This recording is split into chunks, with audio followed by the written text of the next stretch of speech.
ನಮಸ್ಕಾರ. ಆ, ಈ ಒಂದು ಅಂತಾರಾಷ್ಟ್ರೀಯ ಸಂಬಂಧಗಳು ವಿಷಯದ ಚರ್ಚೆಗೆ ಸಂಬಂಧಪಟ್ಟಂತೆ ನಿಮ್ಮೆಲ್ಲರಿಗೂ ಕೂಡ ಸ್ವಾಗತವನ್ನು ಕೊಡ್ತಾ ಇದ್ದೇನೆ. ನಾನು ಪ್ರೊಫೆಸರ್ ಸಂಪತ್ ಲಮಾಣಿ, ಸಹಾಯಕ ಪ್ರಾಧ್ಯಾಪಕ ಕೆಲಸ ಮಾಡ್ತಾ ಇದ್ದೀನಿ.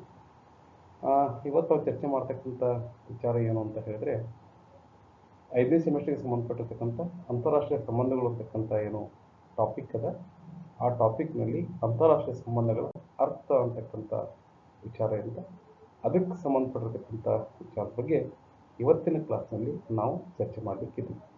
ಹಾಗಾದರೆ ಅಂತರ ಸಂಬಂಧಗಳು ಅಂದರೆ ಏನು ಅಂತಕ್ಕಂಥ ಮಾತಿಗೆ ಸಂಬಂಧಪಟ್ಟಂತೆ ಚರ್ಚೆಯನ್ನು ನಾವು ಆರಂಭ ಮಾಡೋದು ಆತು ಅಂತ ಹೇಳಿದರೆ, ಅಂತಾರಾಷ್ಟ್ರೀಯ ಸಂಬಂಧ ಅಂತಕ್ಕಂಥ ಏನು ವಿಚಾರ ಅದ, ಇದು ನಿಮ್ಮೆಲ್ಲರಿಗೂ ಗೊತ್ತಿರುವಂತೆ ಎರಡು ಶಬ್ದಗಳಿಂದ ರೂಪುಗೊಂಡಿರ್ತಕ್ಕಂಥದ್ದು. ಒಂದು ಅಂತಾರಾಷ್ಟ್ರೀಯ, ಮತ್ತೊಂದು ಸಂಬಂಧಗಳು ಅಂತಕ್ಕಂಥದ್ದು. ಬಹುಶಃ ಅಂತಾರಾಷ್ಟ್ರೀಯ ಅಂತ ಹೇಳಿದ್ರೆ ನಿಮ್ಗೊಂದು ಎಕ್ಸಾಂಪಲ್ ನಾನು ಕೊಡೋದಾಯ್ತು ಅಂತ ಹೇಳಿದ್ರೆ, ಅಂತಾರಾಜ್ಯ ಅಂತಕ್ಕಂಥ ಪದವನ್ನು ನೀವು ಪದೇ ಪದೇ ಕೇಳಿರ್ತೀರಿ.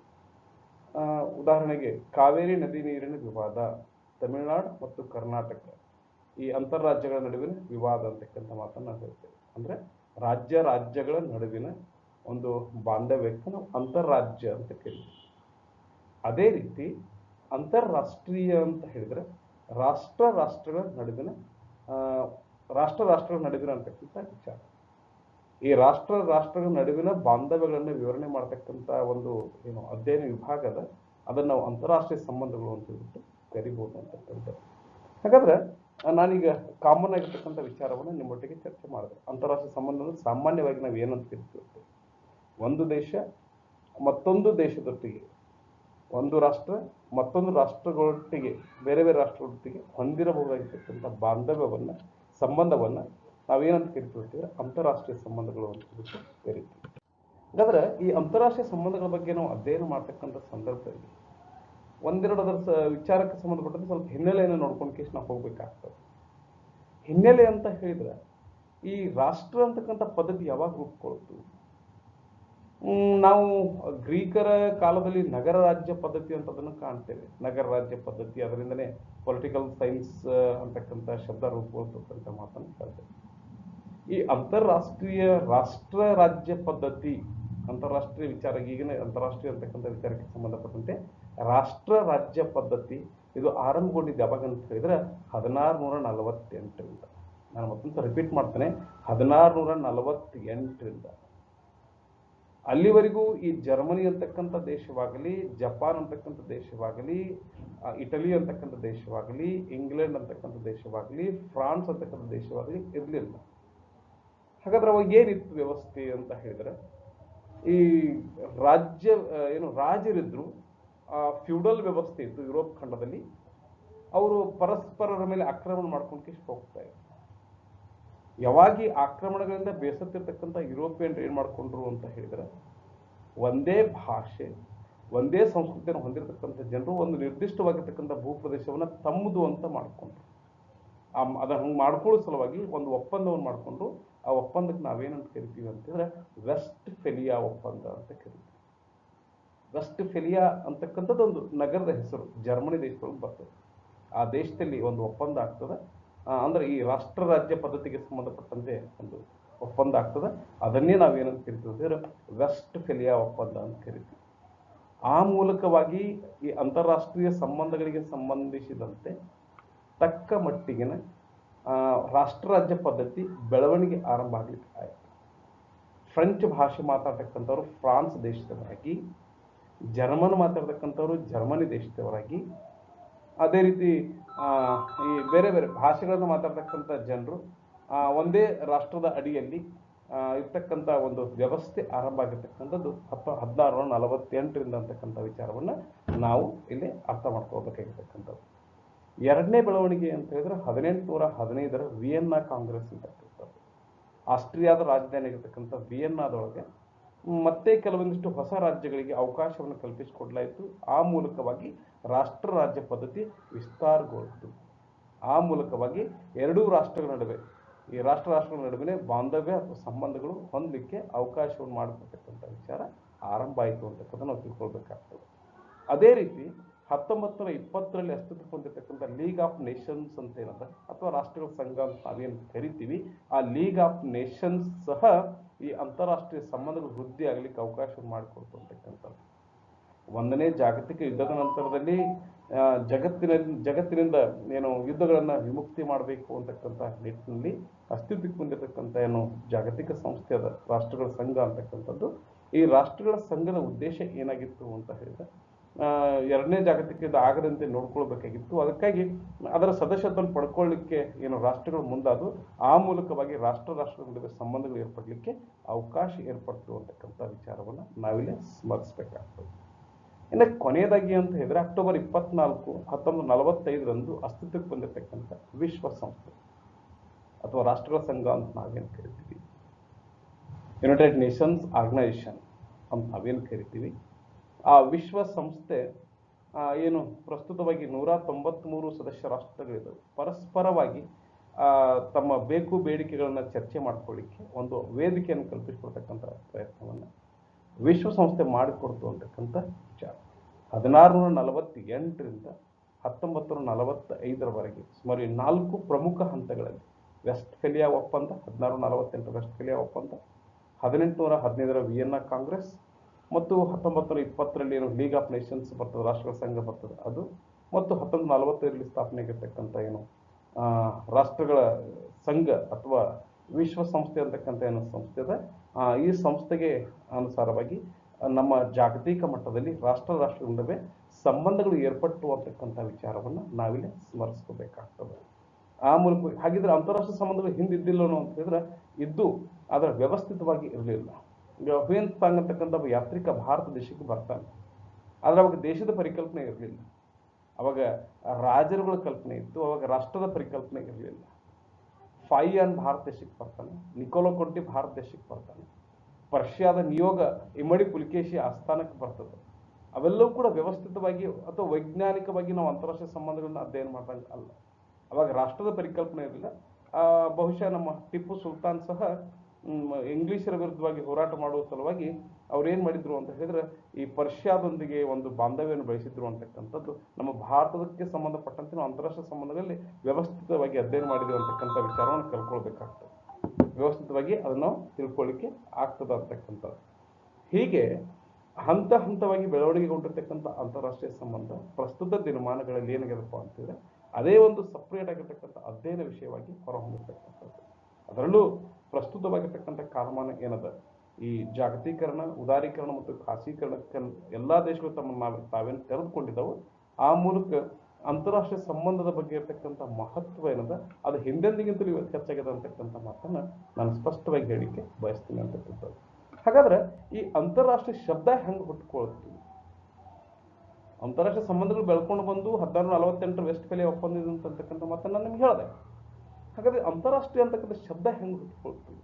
ಇಂಟರ್ನ್ಯಾಷನಲ್, ದ ವರ್ಡ್ ಇಂಟರ್ನ್ಯಾಷನಲ್ ಹೆಂಗೆ ಹುಟ್ಕೊಳ್ತು ಅಂತ ಹೇಳಿದ್ರೆ ಮೊದಲ ಬಾರಿಗೆ ಅಂತಾರಾಷ್ಟ್ರೀಯ ಸಂಬಂಧ ಅಂತಕ್ಕಂಥ ಏನು ಶಬ್ದವನ್ನು ಮೊದಲ ಬಾರಿಗೆ ಬಳಕೆ ಮಾಡಿರ್ತಕ್ಕಂಥದ್ದು ಯಾರು ಅಂತ ಹೇಳಿದ್ರೆ ಇಂಗ್ಲೆಂಡ್ ಚಿಂತಕನಾಗಿರ್ತಕ್ಕಂಥ ಜೆರೆಮಿ ಬೆಂಥ್ಯಾಮ್ ಅಂತಕ್ಕಂಥದ್ದು ತತ್ವಶಾಸ್ತ್ರ. ಜೆರೆಮಿ ಬೆಂಥ್ಯಾಮ್ ಅವರು ಮೊದಲ ಬಾರಿಗೆ ಇಂಗ್ಲಿಷ್ ಆಕ್ಸ್ಫರ್ಡ್ ನಿಘಂಟಿನಲ್ಲಿ ಮೊದಲ ಬಾರಿಗೆ ಅಂತಾರಾಷ್ಟ್ರೀಯ ಅಂತಕ್ಕಂಥ ಶಬ್ದಗಳನ್ನು ಬಳಕೆ ಮಾಡಿದರು. ಈ ರಾಷ್ಟ್ರಗಳ ನಡುವಿನ ಸಂಬಂಧಗಳು, ಎಸ್ಪೆಷಲಿ ಪರಮಾಧಿಕಾರವನ್ನು ಹೊಂದಿರತಕ್ಕಂಥ ಆ ರಾಷ್ಟ್ರಗಳ ನಡುವಿನ ಬಾಂಧವ್ಯವನ್ನು ವಿವರಿಸ್ತಕ್ಕಂಥ ಒಂದು ಅಂಶಕ್ಕೆ ಅವ್ರು ಏನಂತ ಡಿಫೈನ್ ಮಾಡಿದರು ಅಂತ ಹೇಳಿದ್ರೆ ಅಂತಾರಾಷ್ಟ್ರೀಯ ಅಂತಕ್ಕಂಥ ಶಬ್ದವನ್ನು ಬಳಕೆ ಮಾಡಿದರು ಅಂತಕ್ಕಂಥದ್ದು. The word international word used for defining official relations between two ಸವರಿನ್ States ಅಂತಕ್ಕಂಥದ್ದು. ಎರಡು ಪರಮಾಧಿಕಾರವನ್ನು ಹೊಂದಿರತಕ್ಕಂಥ ಎರಡು ರಾಷ್ಟ್ರಗಳ ನಡುವಿನ ಅಧಿಕೃತವಾಗಿರ್ತಕ್ಕಂಥ ಬಾಂಧವ್ಯಕ್ಕೆ ಅಂತಾರಾಷ್ಟ್ರೀಯ ಅಂತಕ್ಕಂಥ ಶಬ್ದವನ್ನು ಬಳಕೆ ಮಾಡಿದರು ಜೆರೆಮಿ ಬೆಂಥ್ಯಾಮ್ ಅಂತಕ್ಕಂಥವ್ರು. ಹಾಗಾದ್ರೆ ಇಂಟರ್ನ್ಯಾಷನಲ್ ಅಂತಕ್ಕಂಥ ಶಬ್ದದ ಮೂಲವನ್ನು ನಾವು ನೋಡ್ಕೊಂತ ಹೋದ್ವಿ ಅಂತ ಹೇಳಿದ್ರೆ ಅದು ಮತ್ತೆ ನಾವು ಎಲ್ಲಿ ಹೋಗ್ತೀವಿ ಅಂತ ಹೇಳಿದ್ರೆ ಲ್ಯಾಟಿನ್ ಪದವಾಗಿರ್ತಕ್ಕಂಥ ಇಂಟರ್ಜೆನೆಸಿನ್ಗೆ ಹೋಗ್ತೀವಿ. ಇಂಟರ್ಜೆನೆಸಿನ್ ಅಂತಕ್ಕಂಥ ಪದ ಈ ಇಂಟರ್ನ್ಯಾಷನಲ್ ಅನ್ನೋದಕ್ಕೆ ಮೂಲವಾಗಿದೆ ಅಂತಕ್ಕಂಥದ್ದನ್ನು ನಾವಿಲ್ಲಿ ಅರ್ಥಕೊಳ್ಬೇಕಾಗ್ತದೆ.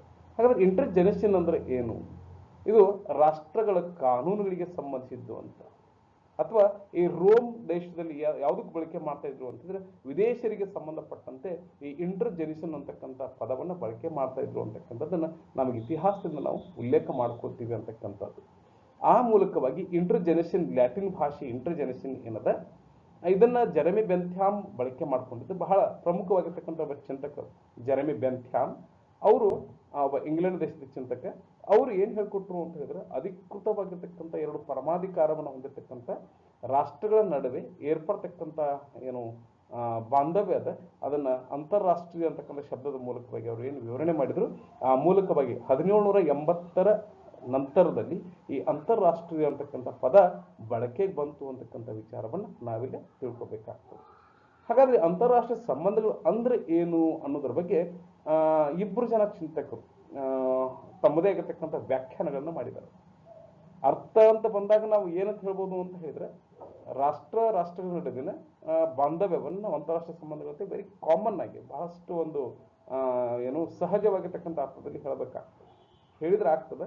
ಆದ್ರೆ ಅದಕ್ಕೆ ಸಂಬಂಧಪಟ್ಟಂತೆ ಹಲವಾರು ಜನ ಚಿಂತಕರು, ರಾಜಕೀಯ ಚಿಂತಕರು ತಮ್ಮದೇ ಆಗಿರ್ತಕ್ಕಂಥ ವ್ಯಾಖ್ಯಾನಗಳನ್ನ ನೀಡಿರ್ತಕ್ಕಂಥದ್ದು. ಹಾಗಾದ್ರೆ ವ್ಯಾಖ್ಯಾನಗಳು ಯಾವುವು ಅಂತ ಹೇಳಿದ್ರೆ, ನಾನು ಇಬ್ಬರು ಜನ ಚಿಂತಕರನ್ನ ಇಲ್ಲಿ ಮೆನ್ಷನ್ ಮಾಡ್ಲಿಕ್ಕೆ ಇಷ್ಟಪಡ್ತೇನೆ. ಒಬ್ರು ಹಾಫ್ಮನ್ ಅಂತಕ್ಕಂಥವ್ರು, ಮತ್ತೊಬ್ರು ಪಾಮರ್ ಅಂಡ್ ಪರ್ಕಿನ್ ಅಂತಕ್ಕಂಥ ಚಿಂತಕರು. ಎರಡು ಚಿಂತನೆಗಳನ್ನು, ಎರಡು ವ್ಯಾಖ್ಯಾನಗಳನ್ನು ಹೇಳಿದ್ರೆ ಬಹುತೇಕವಾಗಿ ಈ ಎರಡು ವ್ಯಾಖ್ಯಾನಗಳನ್ನು ನಾವೇನಾದ್ರೂ ತಿಳ್ಕೊಂಡಿದ್ದಾತು ಅಂತಂದ್ರೆ ಅಂತಾರಾಷ್ಟ್ರೀಯ ಸಂಬಂಧಗಳ ಬಗ್ಗೆ ಇರತಕ್ಕಂಥ ಒಂದು ಅರ್ಥವನ್ನು ನಾವು ಗ್ರಹಿಸ್ಕೊಳ್ಳಿಕ್ಕೆ ಸಾಧ್ಯ ಆಗ್ತದೆ ಅಂತಕ್ಕಂಥದ್ದು.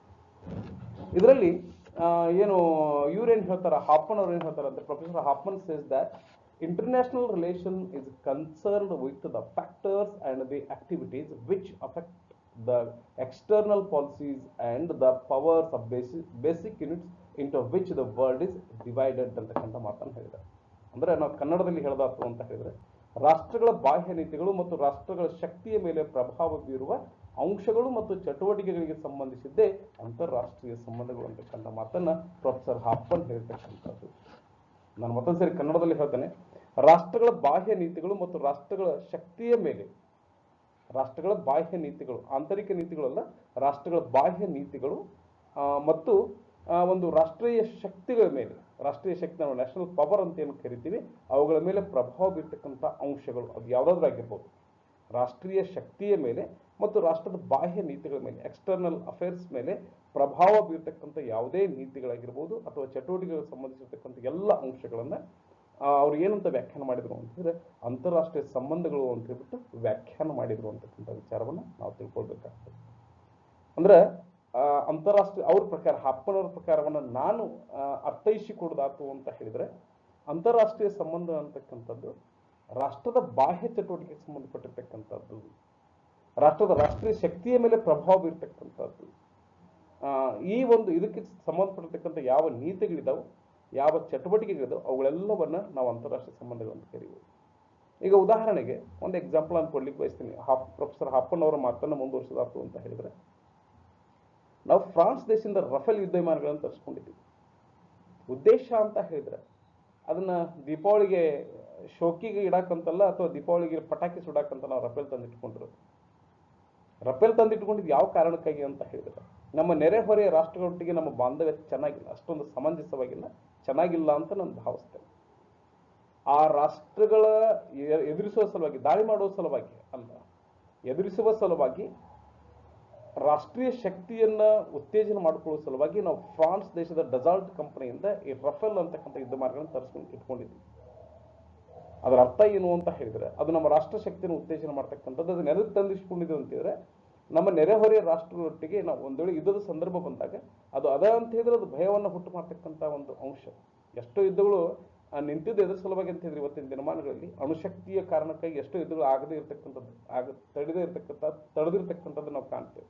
ಅಂದ್ರೆ ಈ ಒಂದು ನಾವು ಕೂಡ ನಾಶವಾಗ್ತೀವಿ ಅಂತಕ್ಕಂಥ ಭಯದಿಂದಾಗಿ ಎಷ್ಟೋ ಯುದ್ಧಗಳು ಇವತ್ತು ಏನಾಗಿದ್ದಾವಪ್ಪ ಅಂತ ಹೇಳಿದ್ರೆ ಸ್ಟಾಪ್ ಆಗಿರ್ತಕ್ಕಂಥದ್ದು.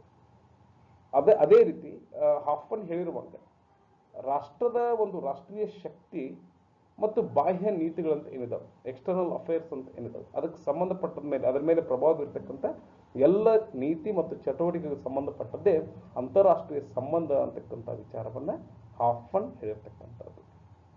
ಎರಡನೇದಾಗಿ ಅಂತಾರಾಷ್ಟ್ರೀಯ ಸಂಬಂಧಗಳಲ್ಲಿ ಬಹಳಷ್ಟು ಪ್ರಮುಖವಾಗಿ ಕೇಳಬರ್ತಕ್ಕಂಥ ಹೆಸರು ಯಾವುದು ಅಂತ ಹೇಳಿದ್ರೆ ಈ ಪಾಮರ್ ಮತ್ತು ಪರ್ಕಿನ್ ಅಂತಕ್ಕಂಥವ್ರ ಹೆಸರು. ಪಾಮರ್ ಮತ್ತು ಪರ್ಕಿನ್ಸ್. They said that international relations is the objective and systematic study of international life in all its aspects.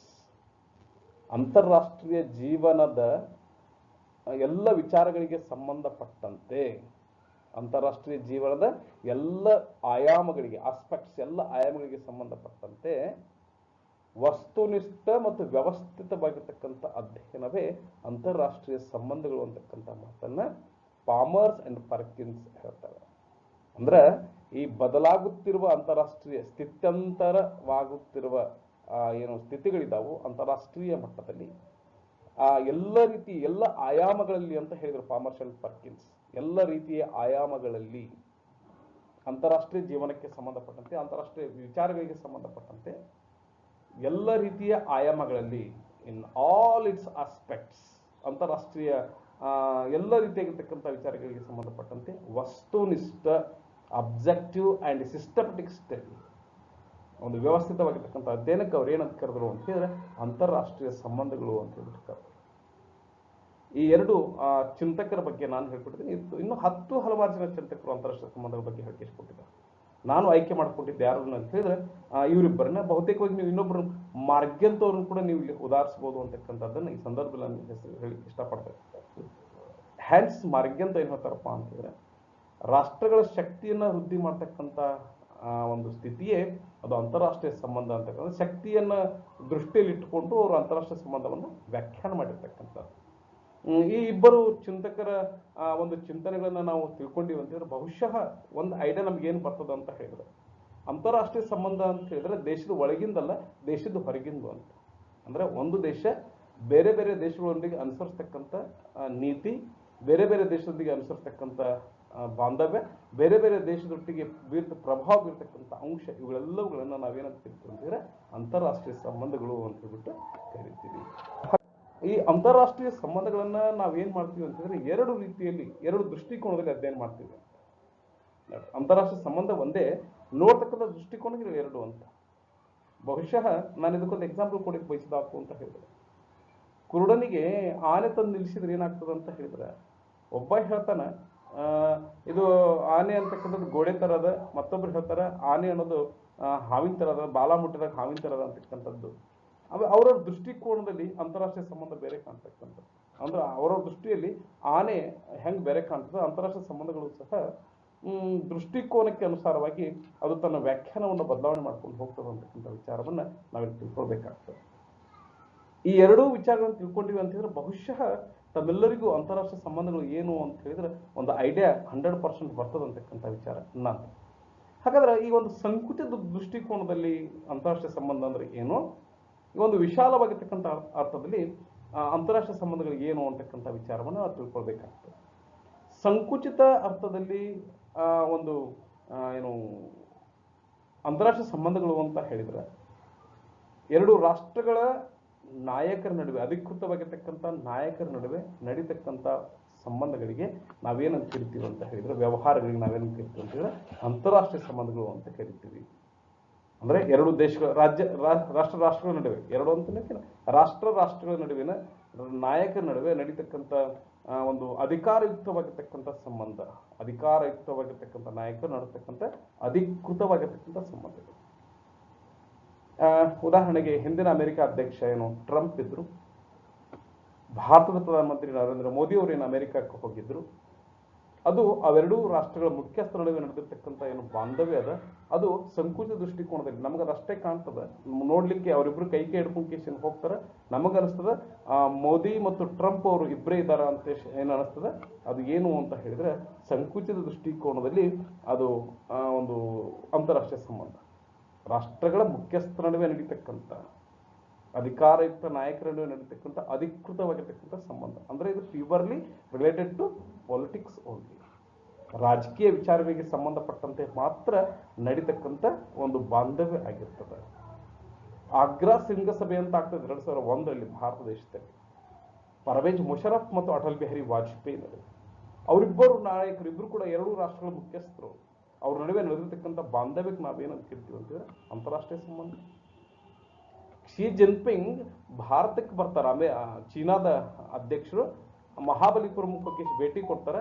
ಮಹಾಬಲಿಪುರಂದಲ್ಲಿ Narendra Modi ಮತ್ತು ಶಿ ಜಿನ್ಪಿಂಗ್ ಅವರು ಒಟ್ಟಾರೆಯಾಗಿ ಪರಸ್ಪರವಾಗಿ ಈ ಎರಡು ದೇಶಗಳ ಬಾಂಧವ್ಯಕ್ಕೆ ಸಂಬಂಧಪಟ್ಟಂತೆ ಮಾಧ್ಯಮಗಳಲ್ಲಿ ಮಿಂಚ್ತಾರ ಅಂತ ಹೇಳಿದ್ರೆ ಅದು ರಾಜಕೀಯಕ್ಕೆ ಸಂಬಂಧಪಟ್ಟಿರ್ತಕ್ಕಂಥ ವಿಚಾರ. ಅದಕ್ಕಾಗಿ ಅಂತಹ ದೃಷ್ಟಿಕೋನದಲ್ಲಿ ನಾವು ನೋಡೋದಾತು ಅಂತ ಹೇಳಿದ್ರೆ ಅದು ಅಂತಾರಾಷ್ಟ್ರೀಯ ಸಂಬಂಧ. ಹೌದು, ಎರಡು ರಾಷ್ಟ್ರಗಳ ನಡುವಿನ ಅಧಿಕಾರಯುಕ್ತ ರಾಜಕೀಯ ನಾಯಕರ ನಡುವಿನ ಒಂದು ಅಧಿಕೃತವಾಗಿರ್ತಕ್ಕಂಥ ಸಂಬಂಧಗಳಿಗೆ ನಾವೇನಂತ ಕರಿತೀವಿ ಅಂತ ಹೇಳಿದ್ರೆ ಅಂತಾರಾಷ್ಟ್ರೀಯ ಸಂಬಂಧಗಳು ಅಂತ ಹೇಳ್ಬಿಟ್ಟು ಕರಿತೀವಿ. ಇದು ಒಂದು ಅಂಶ.